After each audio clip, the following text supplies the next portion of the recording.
Good morning, everybody.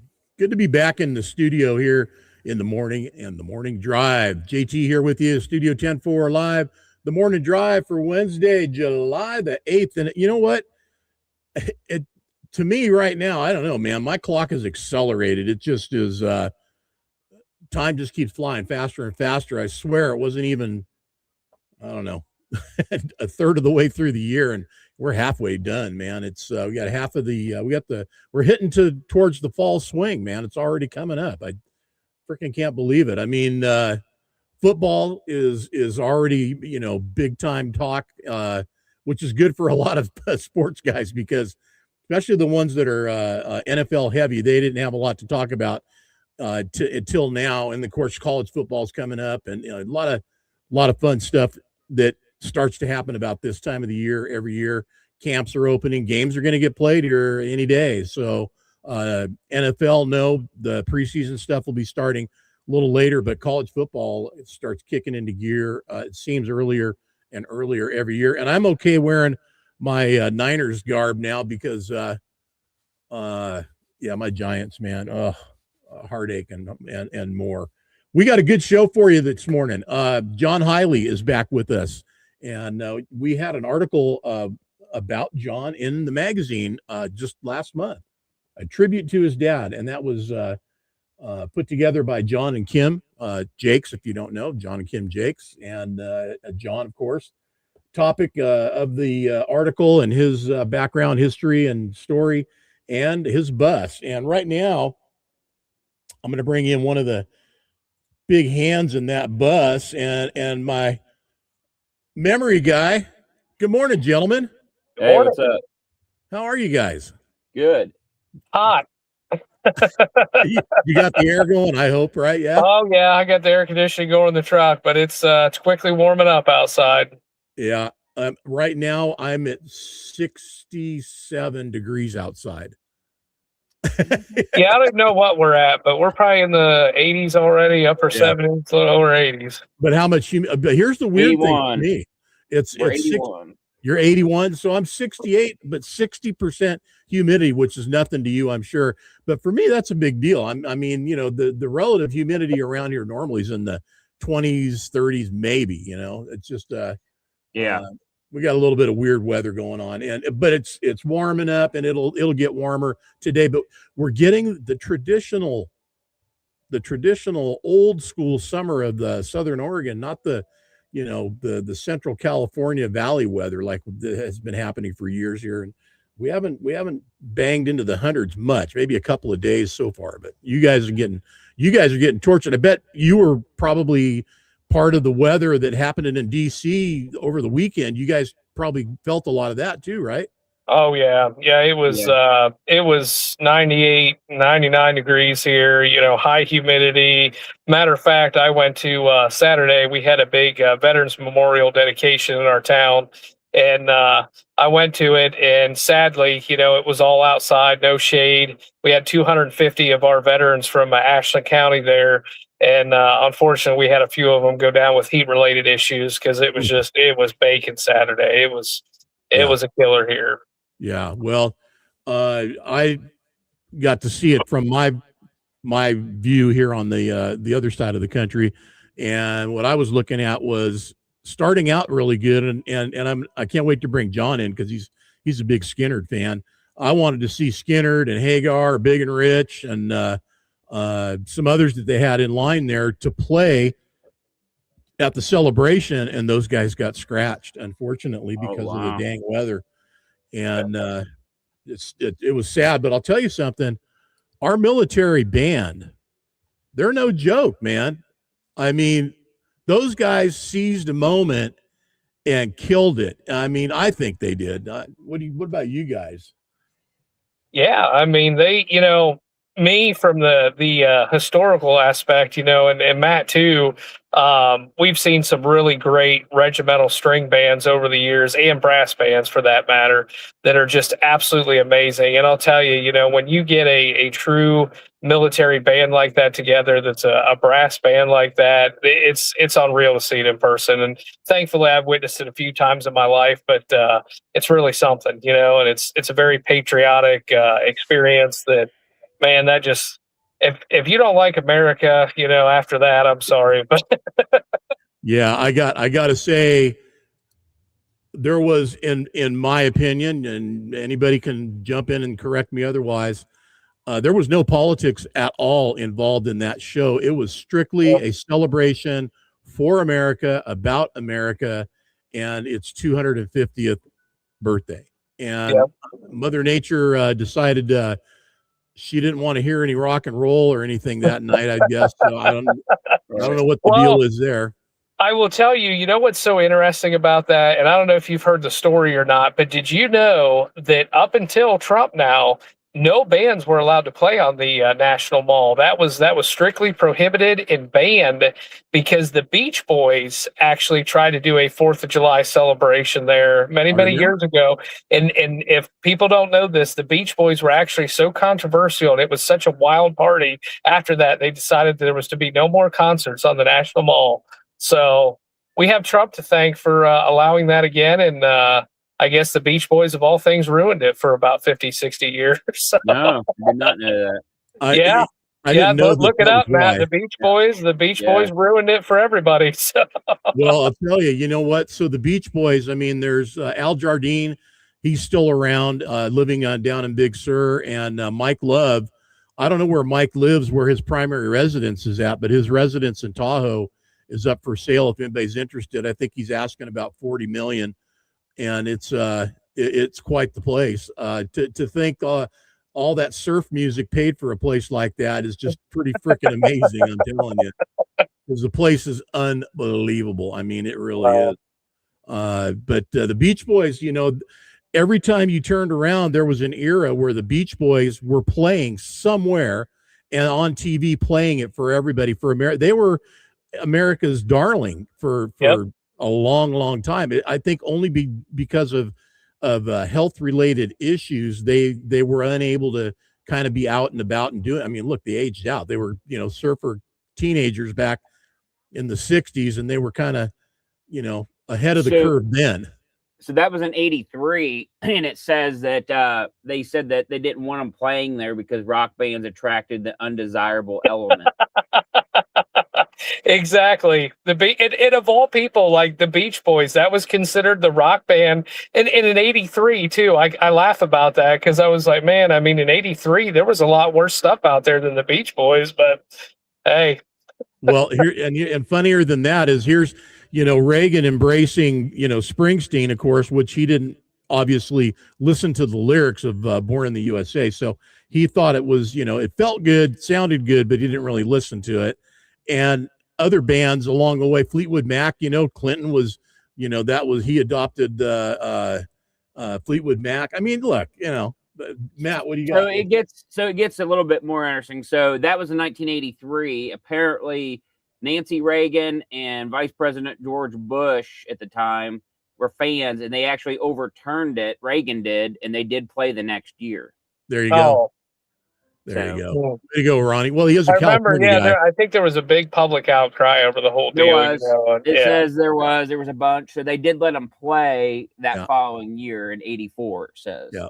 Well, unfortunate as it is, as much good as was offered in what was going to be a great concert during the hours leading up to the fireworks and the big celebration at that point, which would have been the grand finale of the night or the day, the whole show that was going on there. And if you see, I urge anybody, go and find first one, Sammy Hagar, go check his set list out and read what he was going to play and check out the sound check that he did and the message he was going to share. Yet his own fans, and I am a big Sammy Hagar guy. I know Sammy and have been down to the Cabo Wabo and had a great time when he opened up. He had a restaurant in Roseville, California, which is right next to Folsom. And I was pressed, so I got to be front row and had a great time at the show. And that was when I actually really met him and got to hang out. But here's a guy that just wants to spread a good message, positive vibes, and unification of our country. And bottom line, I am an American, period. That my party is, beer and shots after the show. But in the meantime, my party is that's my party. My heart is American. And I think once everybody kind of gets back to realizing that and go back and look at the set list that Sammy had and that he was going to perform, and you can see that, yet his own fans have tortured him. Some of them have decided to come out of wherever they're at and just blew him up. Now, I know his son Aaron too, and Aaron got on social media and lit him up and just said, look, people, enough's enough. So, let's just be Americans. Can we do that? Can we just do that, people? What do you think? I think that's exactly what we need to do. We need to become patriots again. That's the sad part. And I will tell you, that this past Saturday in our town, I've lived here my whole life, and I've never seen our town come together like that. I'm actually very proud of our town. That it was just an amazing day. We had events all day long in the town. We've had that veterans memorial dedication, and then it went to the fireworks, and we had a big birthday party for the 250th, and just an amazing day. And one thing that really got me was every time the national anthem played throughout the day, there was not a single person that sat down. There was not a single person that didn't stand up, put their hand over their heart. It was a very patriotic day, and it was nice to see that everyone, all walks of life in our town came together and participated, and they all, were there for all of it, and nobody sat through it. Nobody didn't participate. They participated. So maybe we are getting back to being patriots. I hope so.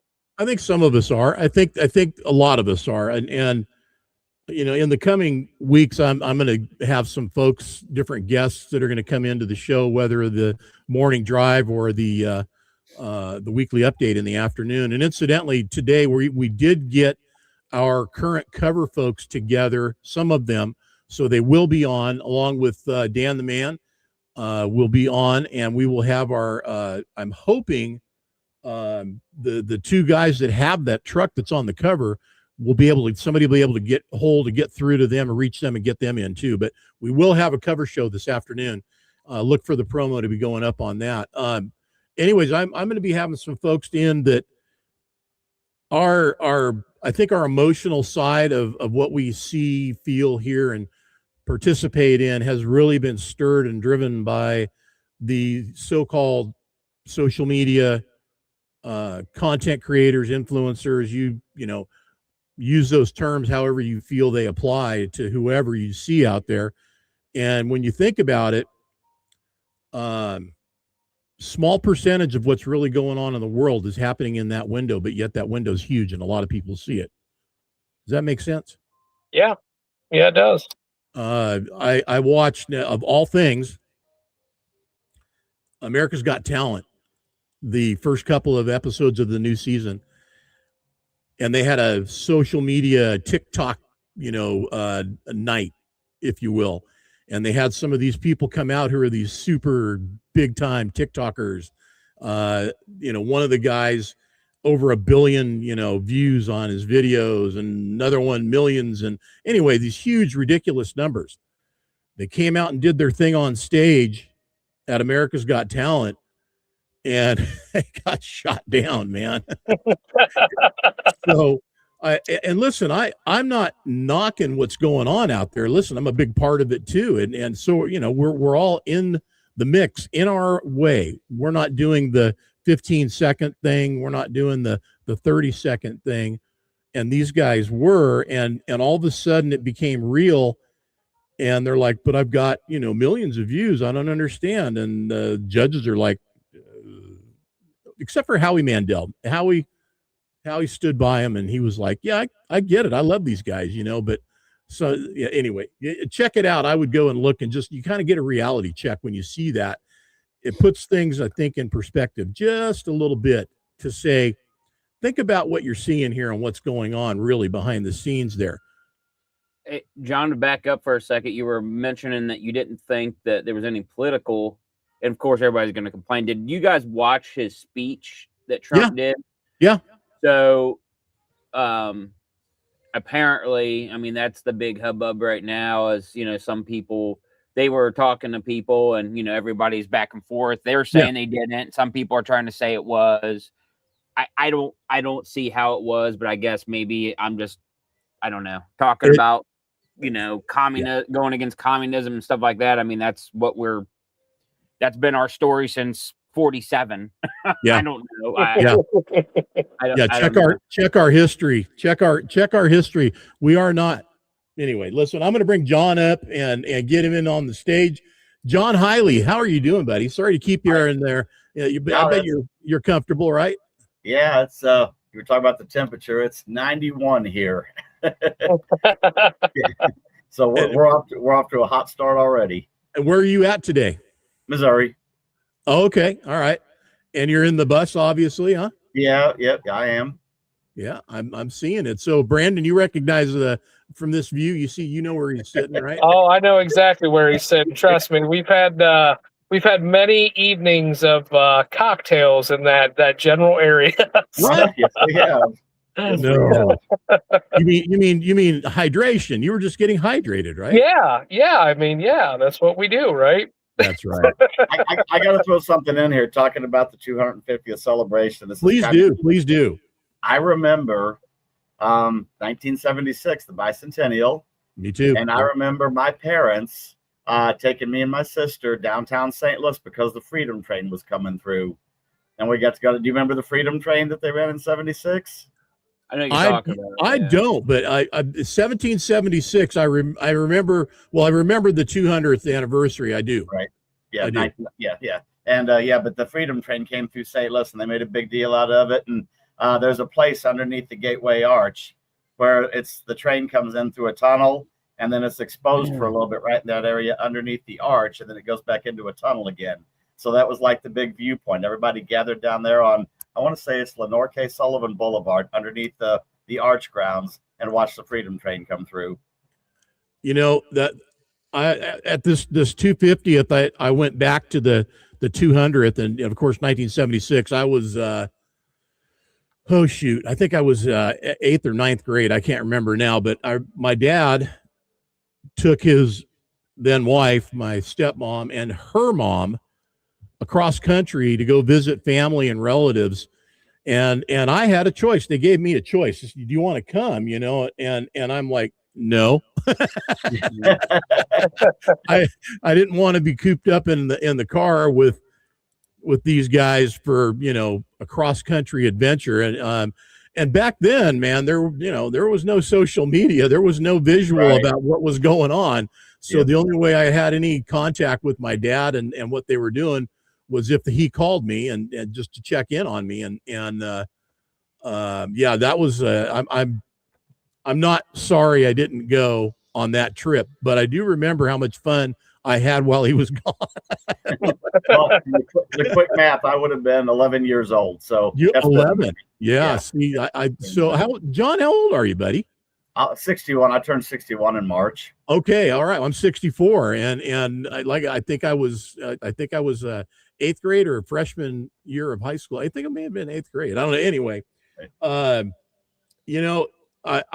got nothing bad to say about the celebration this weekend. And John, you're a big Skinnerd fan like me.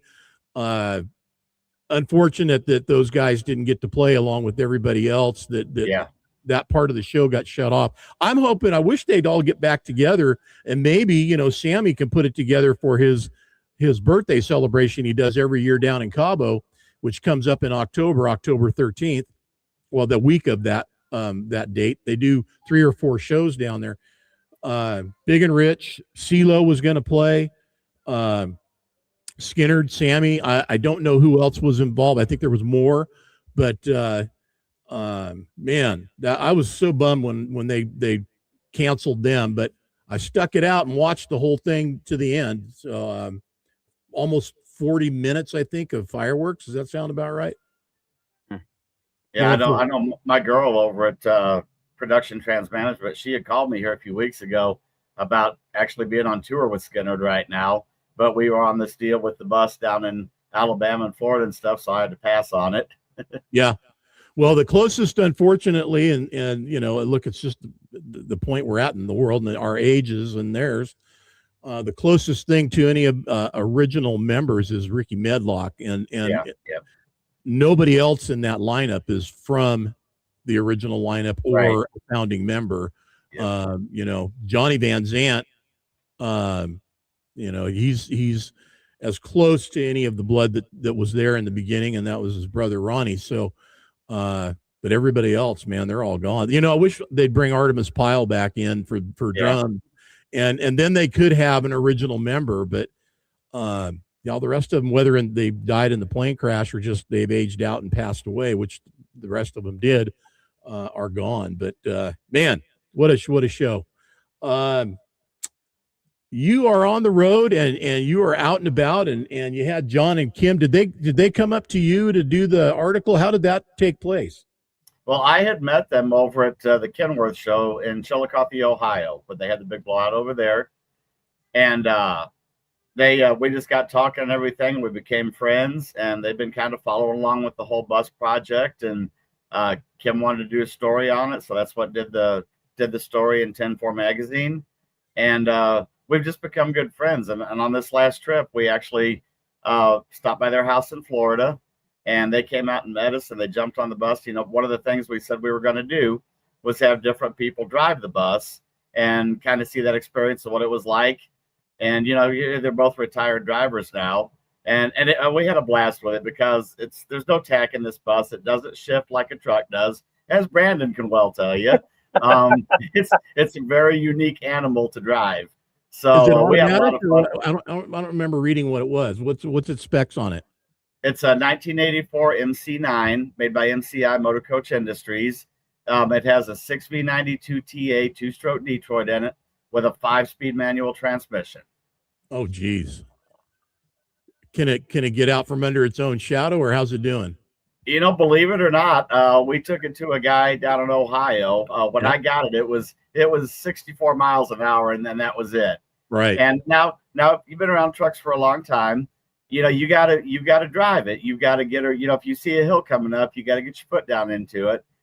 She'll run out now somewhere between 75 and 80 miles an hour, so you can get a pretty good run on the hills. And like the other day, I was so happy because I hadn't had it over a really big hill. We were coming back from Florida, and 88 degrees. I was a little worried about the temperatures coming up the east side of Mont Eagle, but we climbed it at between 45, 50 miles an hour.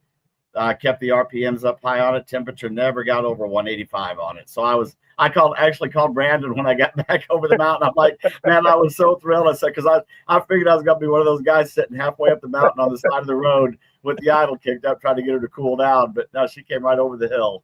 And when you had it out here, I did a little throttle adjusting on it so it'd go a little faster. So Yes, we weren't sure what it was going to do heat wise, because obviously what happens is you put more fuel to stuff, you create more heat. So Right. we were both very happy to hear that it ran nice and cool for him, because that was the ultimate test. If it can make it through that, it should be able to make it through just about anything. Yeah. So is that a mechanical setup? That's not electronic, right? Oh no, it's all mechanical. Yeah. So you're bumping the governor on that thing to get it to go and just smash it down as hard as you can, right? Yeah, well, I think back when I started trucking 40 years ago, hearing the guys talk about the old 2-stroke Detroits, they'd always say, go up and open the door, stick your hand in there, slam the door, and drive that pissed off. That is how you drive a Detroit back in the day. Yeah. Yeah, yep. I got my education years ago owning a truck that had a silver 92 in it. Mm-hmm. And everybody poked fun at me because everybody was real hot on whatever they had that wasn't a Detroit. As long as it wasn't a Detroit, they were cool. And I sucked. Not to mention, also I was driving a Detroit, with a Mac around it. So I was like way out there, man. But the Detroit 2-stroke, those old things, man, they're a different breed, man. I wish we had a shot of the engine in there. It didn't make the cut if they did get one, and we could have seen that, I guess. But maybe we can filter that in another time. Sure. What kind of mileage, by the way, are you getting in there? You get that You know, believe it or not, coming back from Florida, now I rode pretty much between 62, 67 miles an hour, and I got about 7.3 out of it coming back from Florida. So and how many gallons of oil? You know, okay, she does need a rebuild. So if we take that out of the picture with the slobber tubes coming out the bottom, it's really funny because I'll get a vehicle up that'll start tailgating me, and they don't stay there very long. Because I'll roll into the throttle, and then all of a sudden I'll see them start backing off. It's like they're getting this oil film all over the windshield. I actually, when we left Bristol from Large Cars and Guitars, my buddy drove the bus the 600 miles back to the house, 650, whatever it was, and I followed him in my Kenworth. And I should have known better, but I got a little too close a few times. And when I got home, the oil film on the front of my truck, I mean, there wasn't even any bugs stuck to it. It was just oil. Well, that's okay, right? Sort of.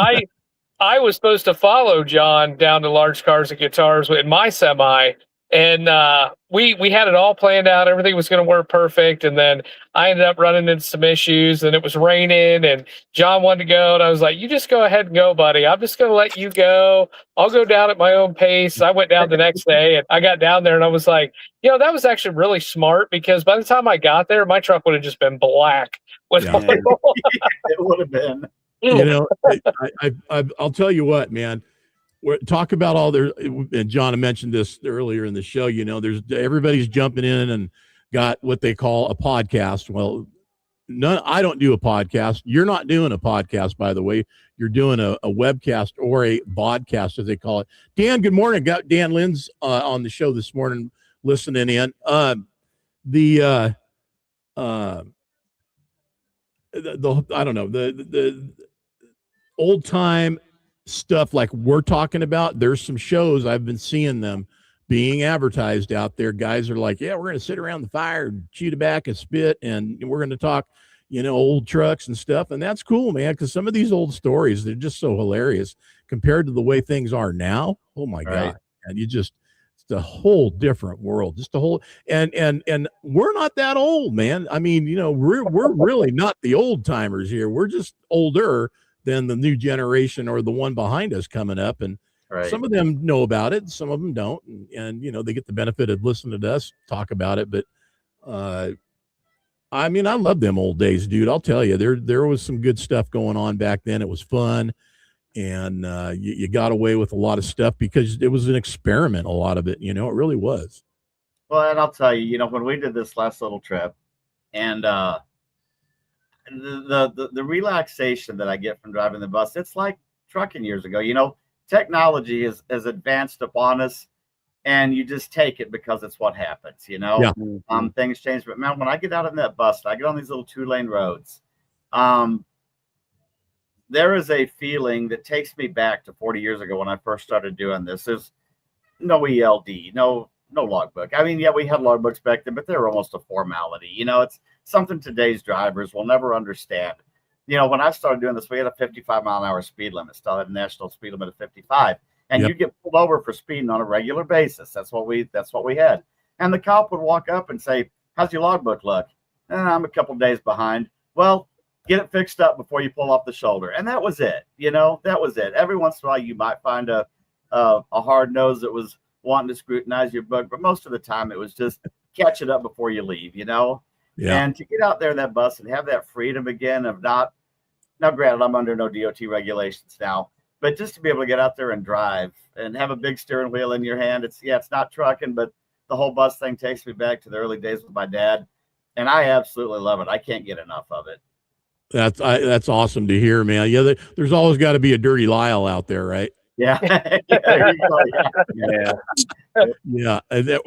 Anyway, there's whole stories about cops that don't like truckers, man. They're out there, but there's a lot of them that do. So thanks, guys, that treat us with respect. We give and get it back, and I hope it works for them as well as it does for us when it happens. But in fact, I've been reaching out to the commercial guys. I haven't heard back from anybody yet. So, I mean, being there is so many people probably trying to do the same thing, I'm sure, but I will get somebody in here. I want to hear from these guys because there's stuff that a lot of the California CHP posts in their socials. It's like, wow, You know, I mean, I can't imagine if I was an inspector, some of the stuff these guys post, seeing the things that they find on these trucks. I mean, parts just hanging.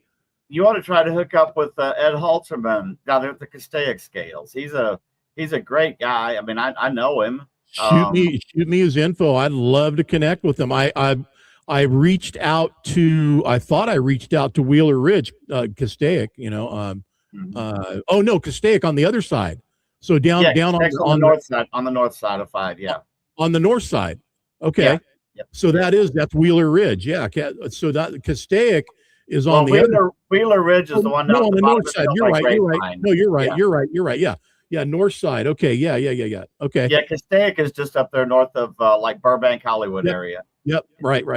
Gotcha. Well, I'd love to have a connection. Yeah. If you could drop me into him, I would love to be able to reach out and I don't necessarily need to just have one guy. I'd like to have multiples from different areas out there, man, because I'll tell you, a lot of questions have been answered as to why I see what I see on the road here just in the last year or so, and not really realizing how much behind the scenes, who was in the driver's seat. Now I get it. And why things were going the way they were going, but I'd like to hear their side of it. And I'd like to hear how they're changing, how they enforce the things that are going on out there on the road. So, well, I know last time I know we're getting a little off topic here, but last time I got inspected in California, I said something. I was talking to the DOT officer and I said, man, what do you guys do when you get a non-English speaking driver in here? And he said, we can do like a level 3 on them, you know, credential check, a walk around. He said, but even if we want to do a level 1, we don't. And I said, why? He said, safety reasons. He said, because we're not going to get underneath the truck where the driver can't clearly understand what he is supposed to be doing while we're underneath that vehicle. Yep. And I'm like, I think I actually put a little smart ass comment on Facebook that day. I'm like, well, I obviously need to learn another language. So next time I get pulled into the scale, I can just go in there and act like I don't speak English and ride on up the road without my inspection, you know? Did you guys see we had another DOT officer killed in New York last week? It was either last week or the week before.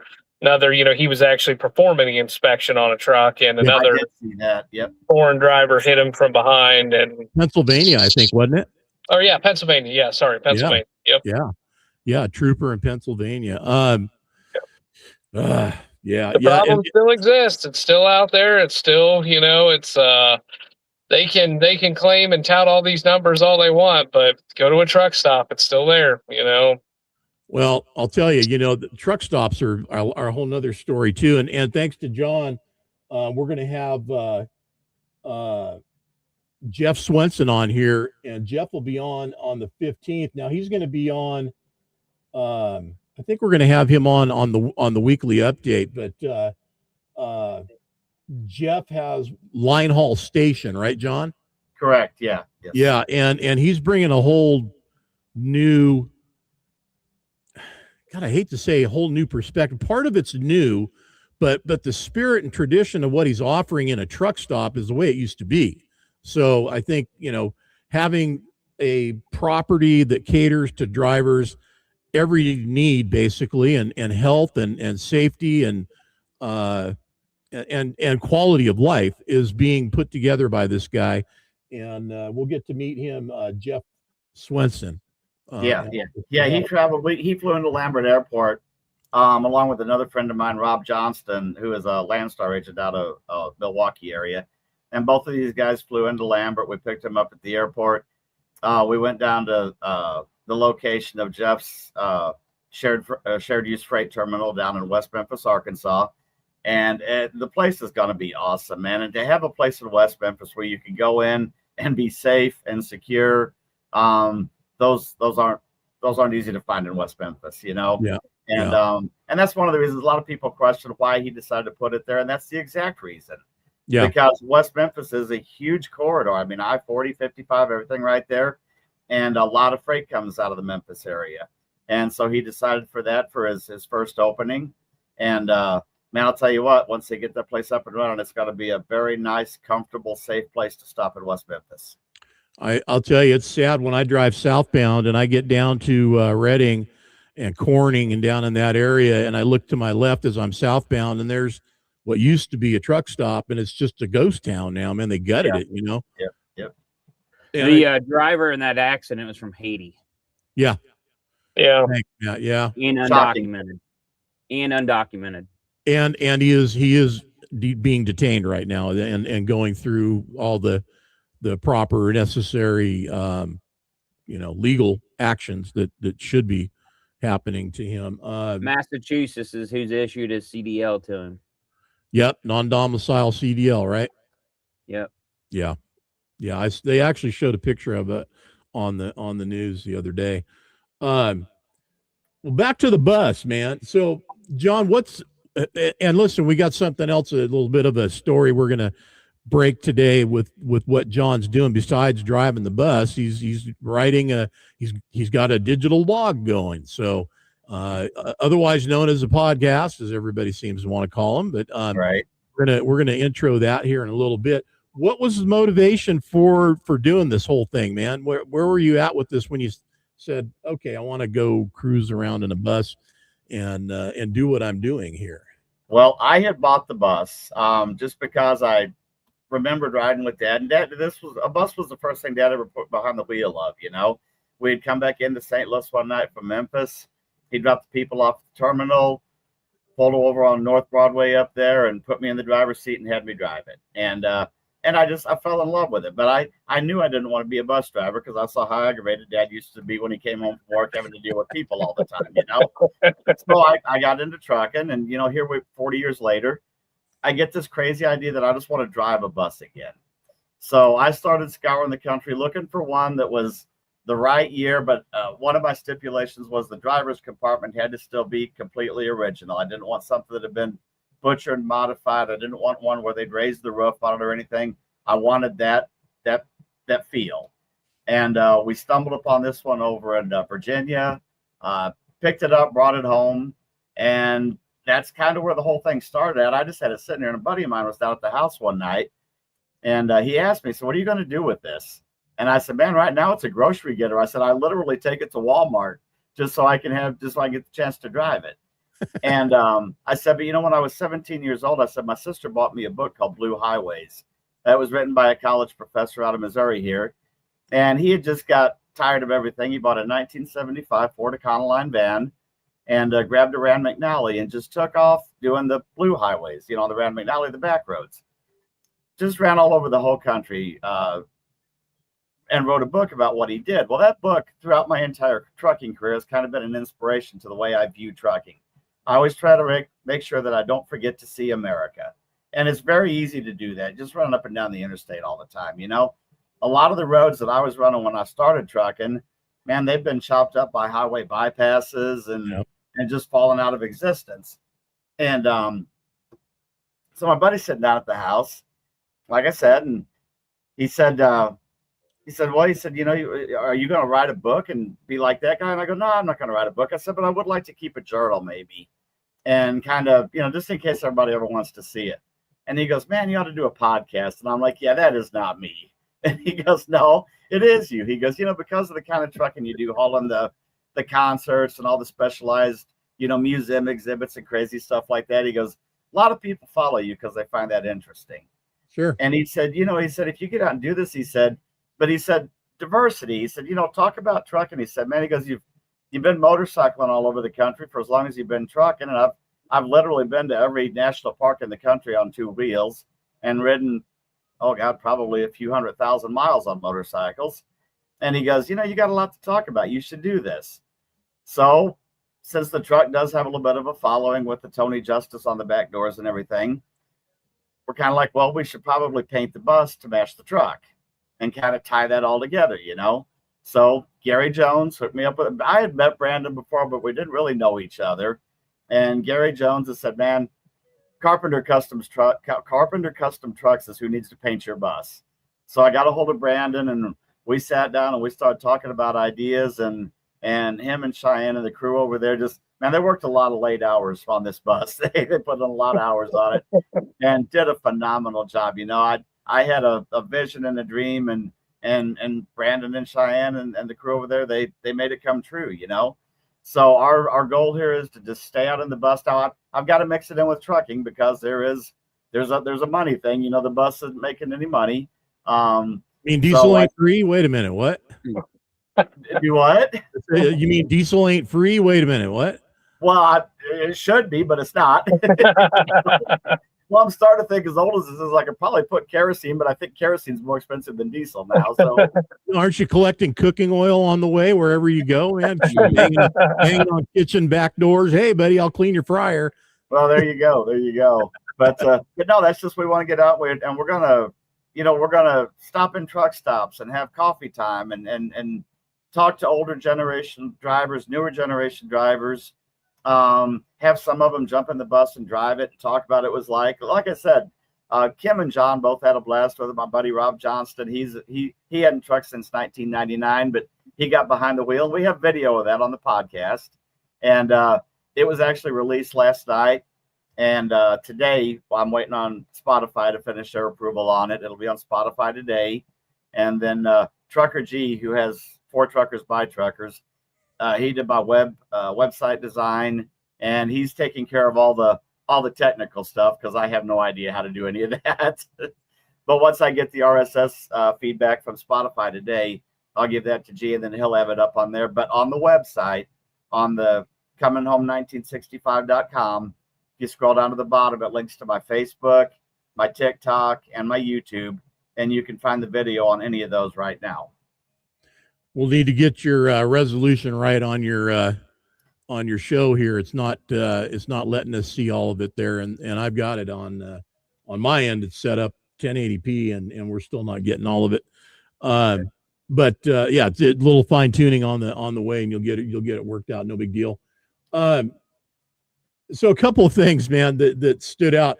One, you know, your dad talking about him and his days and what you thought about it. You didn't want to deal with all those people. And I'm thinking he's dealing with people sitting all around him, plus the guys on the road.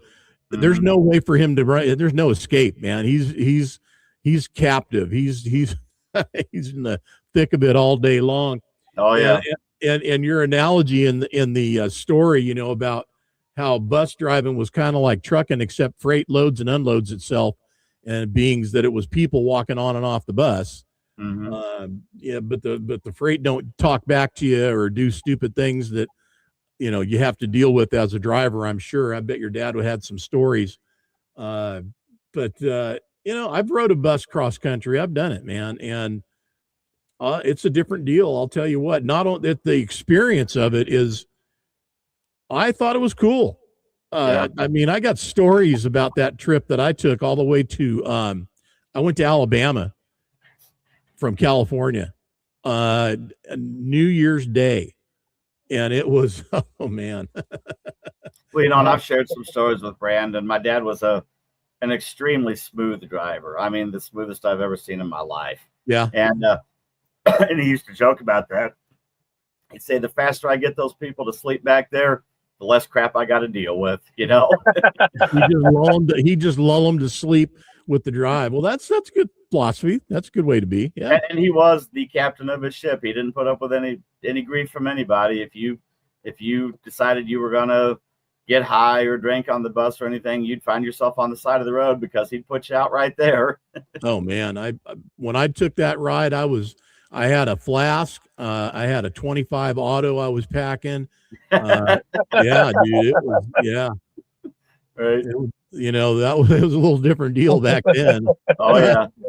I mean, because I had friends of mine that took bus trips and got jumped.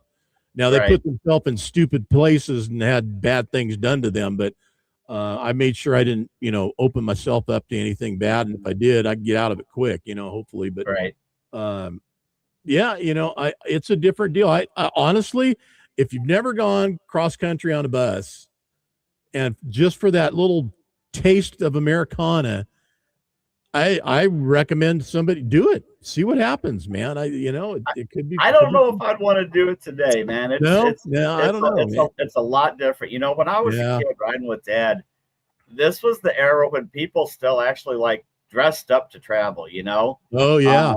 I mean, like, you know, people there was no pajama pants, you know. It's like when you went to the airport to pick somebody up, like a relative was flying in for the holidays or something. Man, everybody would be in suits and ties and hats, and the women would be in dresses. Not anymore, man. Not anymore, dude. It's a different animal now. And I honestly, I don't think the quality of drivers, the professionalism is anywhere near what it used to be. You know, I know getting on a Greyhound bus back in the day, you were with a true professional. And I'm not slighting anything with any drivers out there, but the hiring standards in almost every aspect of our life and every place we go and everything we do has dropped dramatically. You know, and I look around a lot of these new truck drivers. And I'm talking like within the last 10 years, truck drivers, and I'm thinking, I wouldn't crawl back in the bunk if that person was driving down the road. So I don't know. I think maybe that might be the 40 years experience. I'm just a whole lot more particular about who's behind the wheel, you know? Well, I have to, you're not lying. 100% agree with you. Another thing that made me laugh too, and I'm got this highlighted on the story here, was these companies that you mentioned, Roadway, gone. Yellow, gone. Consolidated, gone. ABF, gone. And it's like, okay, at some point for all of us, that was like shocking that those companies were no longer, but now not so much. It's not unheard of that companies don't make it. Even the oldest, longest standing ones have gone away. And these are, you hit four bigs right there, man. Well, and you know, those were the four bigs in St. Louis. When I started driving the record, that's who we were pulling for. And I will never forget when my dad was still driving and I was driving truck, and I was coming in I-70 one day, and I came up behind a CF cornflake to pass him. And now my dad was Amalgamated Transit Union. And at the time I was a Teamster. Out of St. Louis. And I remember coming up behind the CF truck, and there was a sticker on the bottom of the door on the left-hand side.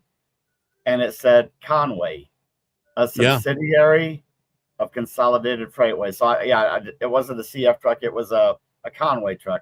Right. It had the sticker on there that said Conway, a subsidiary of Consolidated Freightways, with the little CF logo in the red and green.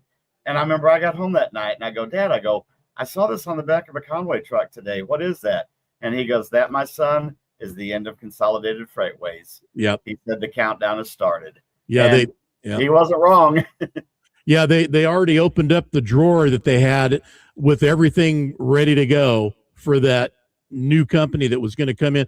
And Consolidated, did they BK or did they just shut their doors? Do you remember? They like the gates. Yeah. They like the gates. Yeah. And that's usually the case. And that's why they have that, in the drawer company, so that when crap hits the fan on that other one, they just open the drawer, break it out, and they're still rolling, just slap the logo on it. I have a box that a friend gave me, and it was somebody that gave it to him, a driver's wife, after the driver was deceased. And it's a box of like there's an old CF golf towel in there, his safety awards, patches and pins and stuff like that. And I would like to see it go to somebody who's a CF collector, but by the same token, I don't really want to part with it, because that was a huge part of, a lot of memories with the old cornflake trucks. You know what, John, you should keep that. And this is just my 2 cents. Keep that stuff and anything else you got like that, and keep it on the bus, man. You got a rolling museum there, buddy. And wherever you go and whoever you cross paths with, maybe people will start bringing you stuff that you can add to the collection, and just wherever you go, you bring our history along with you, and the museum on wheels, right? That's kind of what happened with the bar trailer. It's the same concept, that people started bringing me trucking history memorabilia. And it's nice because, when people come in the bar trailer, instead of it just hanging on my wall and I get to look at it, well, now everybody gets to see it. If you come to the bar trailer, it's displayed and it's out there. And it's kind of the same thing with you, John, that, John's right. You've got a rolling museum that that'd be a great way to display that and get it out there. Well, it says Conway. Sorry, it says Conway. I was looking. It says it was the name was retired in 17, but it was bought out in 15 for the final time. That makes sense? I think so. Yeah. I mean, Yellow and all those other roadway, they all went, but somebody else came in and gobbled them up and just basically put them out of business. That's what it said, but they kept the name for a few years and then just completely got rid of it after 2017. I was trying to think yesterday, and you guys might know the answer to this. Who bought USA Truck? What happened to USA Truck? Good question. I thought they were still around. Well, I think about it. Have you seen one for a while? Because I haven't. They're privately owned by UTAC LLC from Arkansas. So they're a private carrier, huh? Interesting. Yep. Wow. Here's something to who's the biggest carrier on the road now, Matt? Check that one out. Used to be FedEx. They had over 50,000 power units, man. And that statistic, I'm going back 20 years. So I don't know who's out there now. And FedEx, by the way, owns or did own UPS. UPS. Yeah. So, UPS. well, revenue, the couple says revenue's UPS. Yeah. But it says FedEx is close behind. And then in terms of traditional long haul trucking, they're saying JB Hunt. JB Hunt, huh? So, and I don't remember the order if it's UPS bought FedEx or FedEx bought UPS. One or the other owns the other. I can't remember what it was. At least, yeah, it was that way. I don't know if it is anymore. Maybe that changed too. But, and that was a shocker to me. I'm like, really? How in the hell did that happen? But I guess, the way of the world, right? Merge. I'd never heard that before. Yeah, it says maybe, but they're not now. Doesn't no FedEx and UPS are totally separate. Totally companies. separate. Okay, maybe it was a merge that was going to happen. And again, I'm going back 15, 20 years ago. That was the talk. Maybe that was the talk, and it never happened. Yeah. So it says they've never merged or acquired. Says that the most recent thing is, though, UPS did replace FedEx as the Postal Service's primary air cargo provider. So it sounds like UPS is starting to push FedEx out in a lot of things. Well, so UPS is unionized. FedEx is not, by the way. I think that's an interesting thought. That's really interesting. Yeah. I wonder what would happen with that. So, all right. Well, one other thing we wanted to get before we're gone, and that is the latest on this EPA deal, and that is the pardons that were handed down just recently. And Dan says Amazon's going to eat them both. Yeah, probably, Dan. Amazon pretty much, is going to own the world here, unless Musk decides he wants to buy them all out, or Zuckerberg or whatever. Of course, Elon is now the richest man in the world, right? He's a trillionaire, first trillionaire ever. I mean, when you're a trillionaire, do you ever care about what you buy when you go shopping? It's like he's got no limit, right? The guy's got no limit. He can go shopping anywhere, buy anything. And so let me take this opportunity. Elon, if you're watching, John needs some diesel fuel and a sponsorship, okay? There you go. Hey, I'm going to hands up. We all need some, okay? So it'll be money well spent, trust me. I'll tell you what, just take it out to Studio 10-4 Live, the morning drive, and we'll distribute the funds amongst us to get it done. Dan's hung on this movie, Idiocracy. And I have checked it out, Dan. I haven't watched it. I did a review look at it. I need to watch it. It's a documentary. I swear it is. Yeah. I'll tell you, my step into politics, the movie Idiocracy pretty much describes where we're at currently in the United States. So it really is a documentary at this point.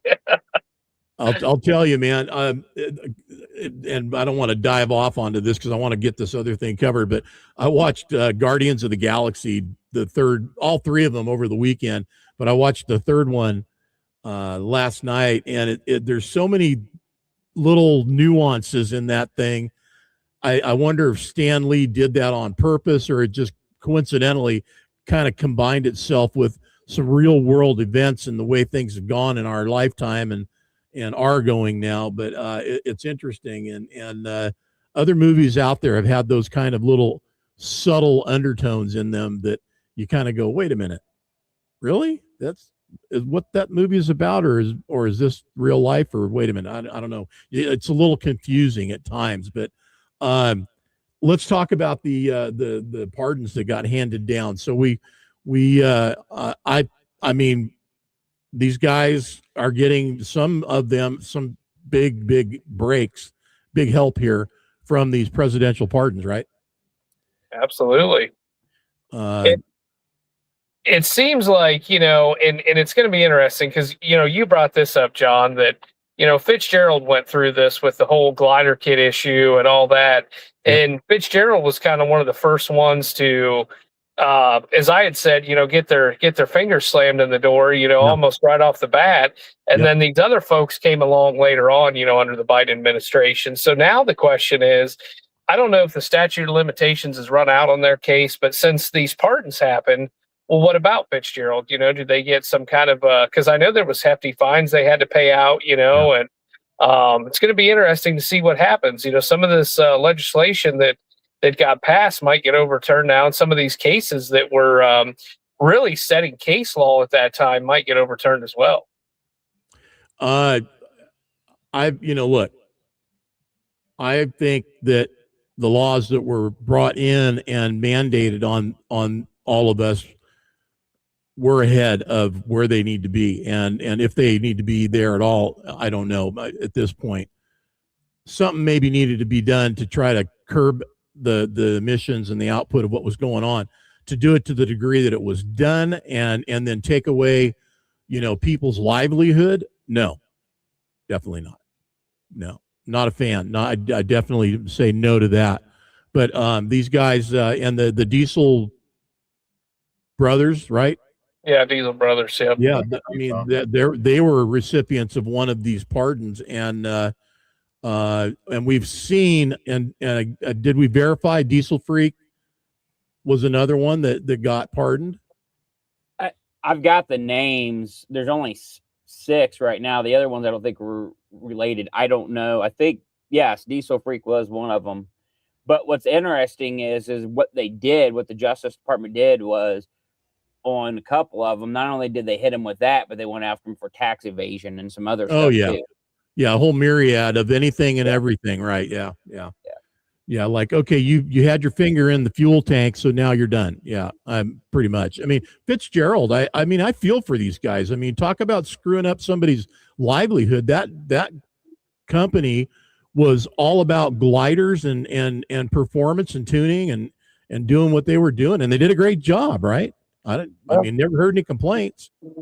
Oh, Fitzgerald, I never heard anybody say anything bad about them. And, they were doing something that the industry really needed. They were taking great used engines, building them up, putting them in glider kits, and giving guys a chance to really get in to the industry with a good, solid, dependable truck that wasn't going to keep them on the side of the road with lights going off and sensors that were going haywire.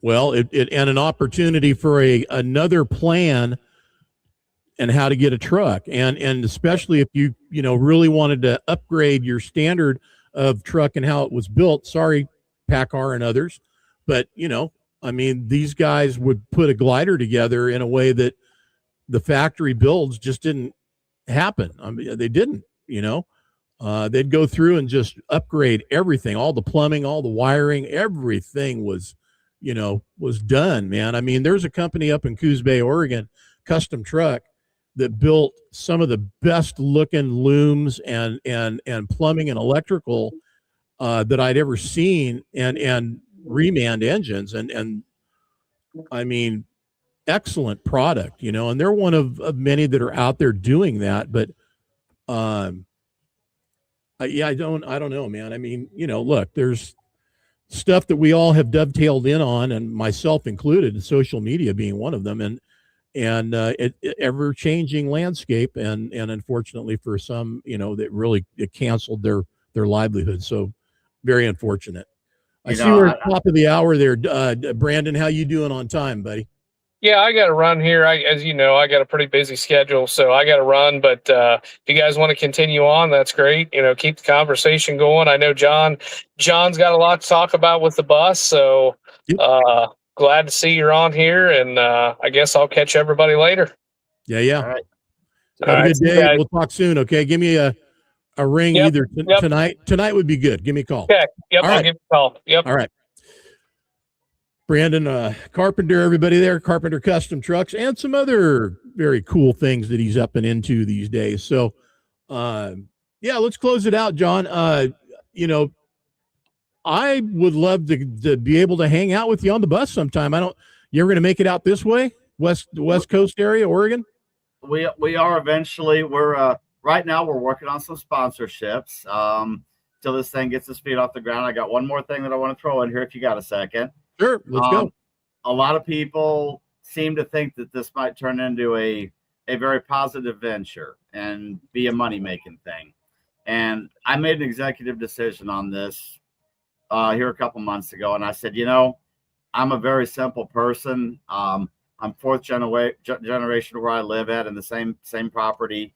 I'm not into big, fancy. I like old stuff. I'm a vintage kind of guy, So I'm going to put this out there for all the world to hear. If this turns into something that makes a lot of money, my trucking salary has been about the same for the last 10 years. I don't work crazy hard. Anything that we make above and beyond what my normal trucking salary is, the first thing we're going to do is we're going to go down to St. Jude's Research Center for, kids cancer in Memphis, because Memphis is where I first started riding with Dad, and we're going to hand him a check. So no matter what this does above and beyond, I don't care how big it gets. If it gets big, the trucker's salary is all I'm going to keep, and everything else has got to go to charity. I have a little Staffordshire pit bull that was a rescue, so we'll give money to cancer research, animal rescue centers, just whoever's got their hand up and needs it. If this thing turns into something, I will consider that a gift, and I will pass it on to the next person. I think that's a good way to go, and I hope it does. I really do.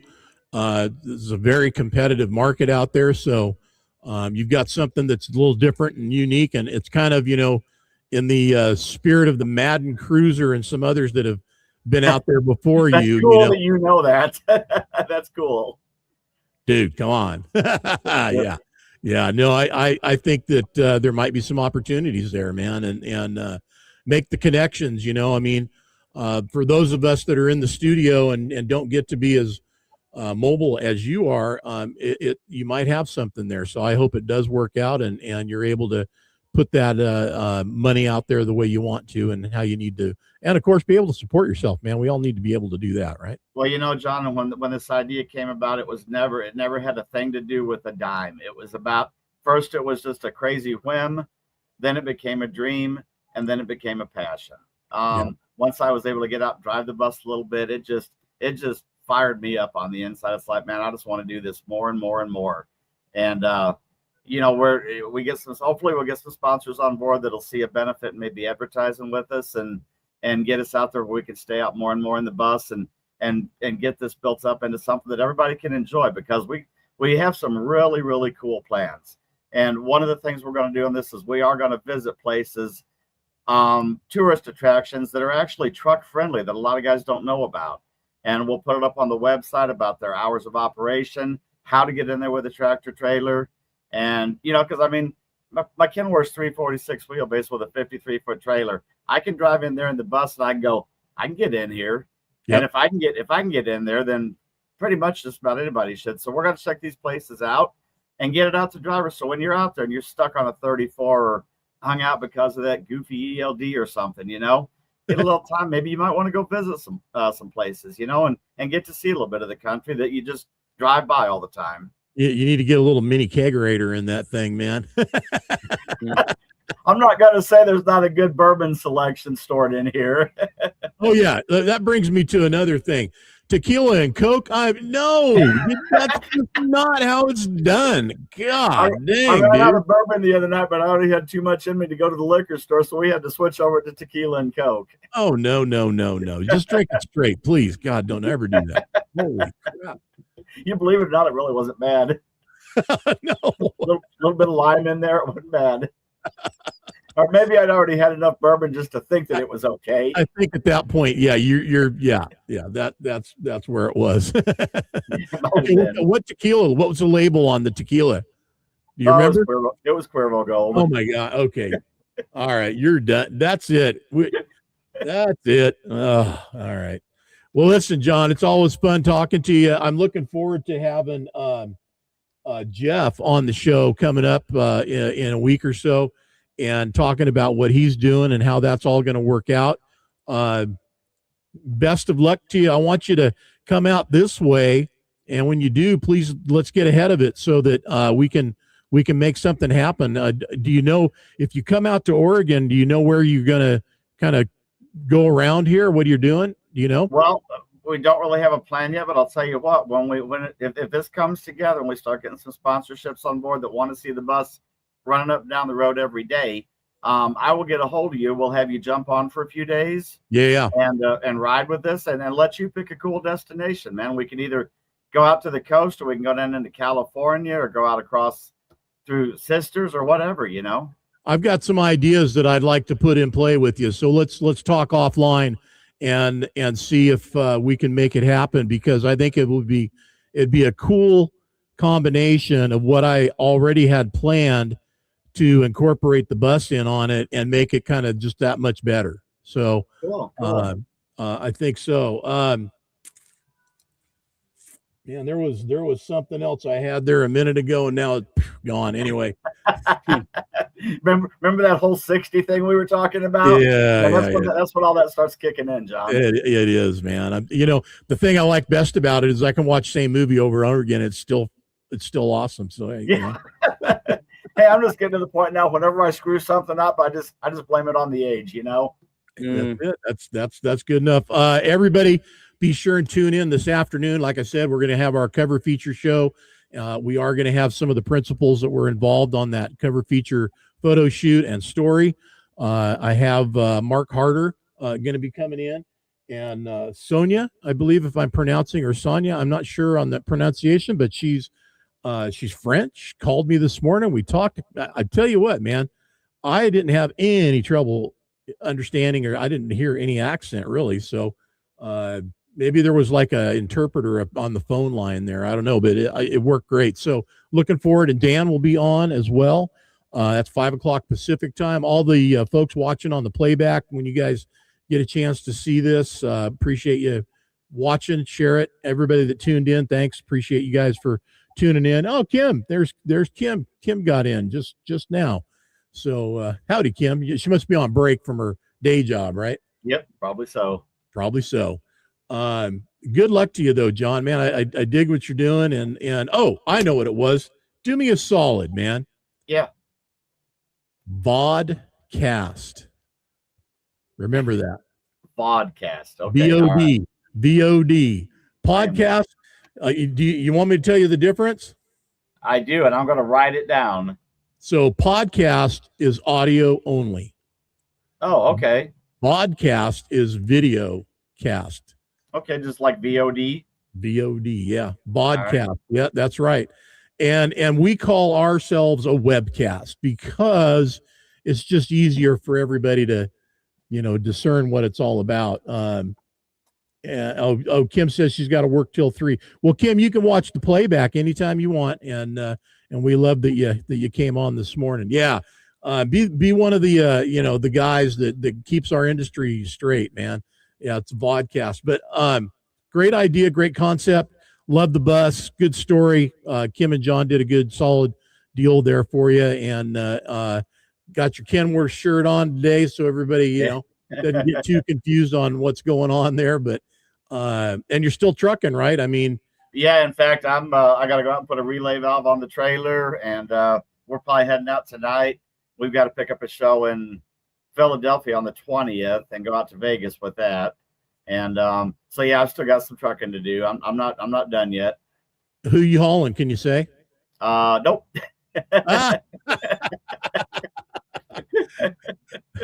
You can tell me. I won't tell anybody. Yeah. There's nobody here but us, right? Yeah. Yeah. Well, you know what?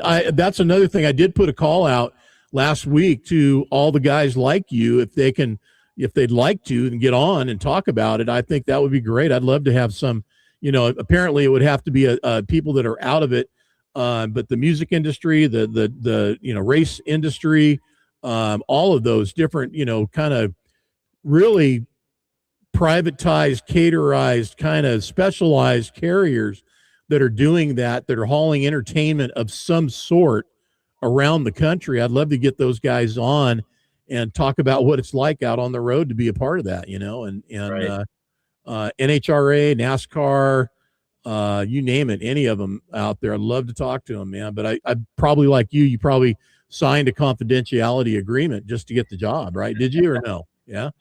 So the quickest way to get thrown out of being an entertainment driver is talking about being an entertainment. It's like Fight Club, Yeah. You just don't do it. It's just don't do it. Yeah. I see people out here do it, and then I see a pretty short-lived career in the industry. Yeah. Yeah. Well, that's a lot of very private and otherwise not disclosed things that go on. I mean, that anybody else would be privy to. I mean, except for being in that place at that time with whatever it is that happened. Just curious. So, I mean, if you can't answer, how many entertainers are actually out there in buses anymore? I mean, is that still a big thing? A lot of the older bands fly now. Now they will have the buses on site as a place for them to hang out if there's, in between or whatever. The crews still all travel on buses, and a lot of artists still travel on the buses. Okay. I had a friend of mine that actually came through my area yesterday on his way down to San Antonio to pick some entertainers up, and I think they were just going to Dallas. But it's still going on. There's a lot of big companies out in Nashville and some out there on your side of the country that are still doing the deal with the buses. I mean, they are a necessity. It's not going to go away. Mm-hmm. I see a lot of mariachi band buses up and down the highway. And, I'll bet you do, yeah. And some of those guys really convert some cool old buses, man. And that's the thing. They're old units. They're not new, man. These guys are converting old rigs. Yeah. And hey, Dan, we'll see you this afternoon, buddy. It cracks me up. And some of these bands, like, they're big time. I mean, I don't know them, but in their circles, they're huge. They sell out wherever they play. Right. Yeah. Yeah. And it's like, really, God dang, man. I mean, the Gallo Center in Modesto, California, just for instance, every year they have these guys that come in and they take over the whole downtown. Their people do. They fill up the DoubleTree. They fill up all the hotels. The Gallo Center is sold out. They do multiple shows. It's like, wow, good for them, right? It's crazy because we'll be going to maybe play a show at one of these big festivals or something, and I'll be sitting there reading the artist list. And this is how I know I'm getting old, because I'll recognize, like, maybe out of 50 bands, I'll recognize like 2 names. It's like, wow. Well, I'll tell you, there's a lot of new stuff out there. I watch some of the shows that are on right now just to keep kind of in with what's going on. I can't say I'm impressed by a lot of it. Not because I'm old, just because I've seen a lot of entertainment through my years. And I don't mean, I'm a rocker. Okay. I like country. I like classic. I like a lot of different beats out there, man. And right. Well, we got to go out last year, and I always, if I get an older group that was from my generation, I absolutely love that, because normally I don't go and watch the show. Yeah. But like last year, we actually got to go out with Joan Jett and Alanis Morissette. Oh, and, we only had a couple shows with them, but man, I'd never even got to see Joan Jett in concert before. So both the shows that we did with her, I went up and I watched both of them all the way through, and she still absolutely just kills it, man. Well, she was opening for Motley Crue before COVID hit, and I had tickets to go to that show, the arena shows they were doing, and it canceled, of course, and everybody got screwed on that deal. Right. Pre-COVID, post-COVID, different world still, man. All right, listen, we went 15 over, so not a problem, but appreciate the time, John. Matt, thank you as always, buddy. Appreciate you. Sure. Take care, guys. Yep. Thanks for having me on. I appreciate it. You bet, John. And if you're anywhere around and maybe you'd like to be on with me and Jeff on the show, if that feels like something that might add to it, then let's talk about that. But let's definitely talk about the bus ride, okay? All right, for sure. All right, you guys take care. All right, have a good day. Bye. All right, everybody. John Highley out there and his Backroads USA webcast is on YouTube, and the first edition is out and launched. Episode 1, Backroads USA. We'll see if the name changes to a vodcasting tour or podcasting tour. How that works out. I'll be looking to see how that goes. This afternoon, again, everybody, 5 p.m. We'll be back on the channel, and it will be Studio 10-4 Live, the weekly update, and it is our cover feature show. So look forward to having some folks on to talk about that truck, that beautiful patriotic stars, stripes, Mack truck that is on the cover of 10-4 magazine. In fact, there it is, man. I mean, how much cooler can you be than to have that truck right there? And that's an original paint job, man. So if you guys haven't read the story on it, need to get in there and dig it out. Get your copy of 10-4 magazine wherever you get your copy of 10-4 magazine every month. And if you have a hard time doing that, subscribe. Get a subscription, and you'll get it every month in that clear plastic jacket like I just showed you mine in. And you'll get a perfect copy of 10-4 magazine delivered to you every single month. All right, y'all, listen, keep shiny side up. Thanks for joining us in the morning. Everybody on the playback, appreciate you. Share and let people know you watched us. When you're watching it, all you got to do is click that share button, and it'll post up over onto your socials as well. And maybe we'll get a few more folks in here that have been missing out, and they can get a chance to watch as well. All right, guys, take care. We'll see you this afternoon.